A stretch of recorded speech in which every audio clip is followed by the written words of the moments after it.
Welcome back, Cheeseheads, to another episode of BAM GPG. So, Bryson, not a whole lot of action today. Just want to do kind of a quick recap of where we're at this point in training camp with the Green Bay Packers. So, as we know, Bryson, we talked about it yesterday. The roster has to get chopped down to 53, right? So the Packers are beginning to finalize the 53-man roster, which has to be done by this coming Tuesday. So according to an updated Lockometer, right, 36 players are considered locks at this point, which leaves, a lot of the veteran players with names like Mecole Hardman, Isaiah Simmons, and Corey Ballentine kind of right there on the bubble of making the 53-man roster. So there's going to be some interesting decisions coming up. Certainly stay tuned. We'll bring you some updates as we hear more on that. And we talk about the roster, Bryson. Green Bay's, we've invested a lot in our first round picks here recently. So there's a lot of pressure on some of these first round picks. A big year ahead for Quay Walker, Devontae Wyatt, Lukas Van Ness, Jordan Morgan. All of those guys, their names are under scrutiny and maybe right now. even Matthew Golden. Yeah. Yep. So a lot of those guys, their names are under scrutiny. Whether or not they're worth their value for those high draft picks. So we'll find out. A quick update on the injury report as well. So the Packers rookie linebacker, Baron Sorrell, he is sidelined with that MCL injury. I think he's kind of teetering back and forth whether or not going on the injured reserve list, but he thinks he'll be back sooner rather than later. So that'll be kind of Hopefully, a wait and see. Yeah, absolutely. We know Jordan Love's still recovering from that thumb injury. Things are trending in the right direction there. He was involved in the 7-on-7 drills yesterday, and he looked fantastic in those. I believe he went 10 for 11, as we mentioned yesterday.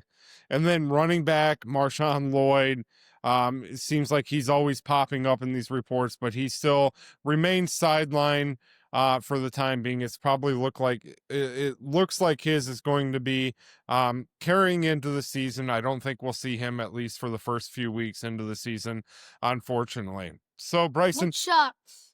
Absolutely.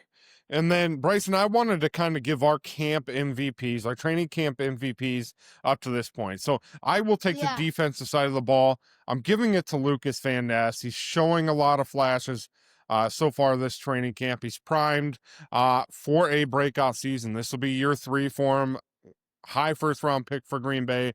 He's having a strong camp this offseason. He's even earning a lot of the first team reps on defense. So appears he's confident. You've seen it in the joint practices. You've seen it throughout training camp. Lukas Van Ness looks great. He's playing a lot more free.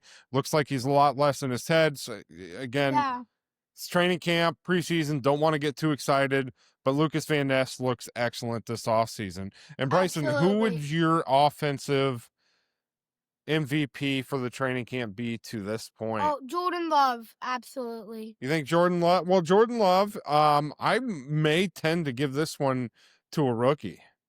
Can you guess who I would go with? Matthew Golden, Matthew Golden. So as we know, Green Bay's wide receiver depth looks terrible right now, right? We're just injury riddled up and down, but there has been one consistent all training camp and off season so far, and that name's Matthew Golden, right? Matthew Golden, he's showing flashes of speed, footwork. His hands are excellent. You see a lot of these, deep plays during practice. You saw one yesterday with that deep ball from Malik Willis. Matthew Golden, he looks primed to take over that number 1 wide receiver spot, even as a rookie, right? So really excited for Matthew Golden. I don't want to call the breakout season because he's a rookie, but I'm expecting big things ahead for Golden. I think he'll probably lead the team in receiving this year the way things are trending. But I'm excited for him. Of course, I want the rest of the Packers wide receiver bunch to get back and healthy. Jaden Reed, Romeo Dobbs, and Christian Watson, right? We're at full strength with our wide receivers. It's going to be fun to see with them and Matthew Golden on the field. But those 3 probably camp MVPs, right? Jordan Love, Lukas Van Ness on the defensive side, and Matthew Golden, the rookie wide receiver, first round draft pick this year. So that's what we have here for you today. We'll bring you more as things kind of progress tomorrow for the Packers. Of course, you still have that rumor swirling out there about Micah Parsons again. It's not going to happen. Not going to happen for Green Bay. There's rumors that there was an offer out there, nothing confirmed, but maybe it'll be different now with Ed Policy in charge there. But under the Gutekunst there, I don't see a trade like this happening because of the draft capital. It's going to be a lot like that Khalil Mack trade when the Bears acquired him back in the day. There's going to be a lot of draft capitalists that you're going to have to give up, right? And you're going to have to give up a young defensive stud, somebody like a Rashawn Gary or a Lukas Van Ness, who's looked fantastic this offseason. So those are all things to consider. You're mortgaging a big future for it. I know Michael Parsons has proven you're not going to find an elite pass rusher like him very often. So we will see. But again, I don't see anything happening in Green Bay's front with that one. Yeah, absolutely. But stranger things have happened, I suppose, Bryson. Yep. But we will be back, and as always, Let's go, Pack, go.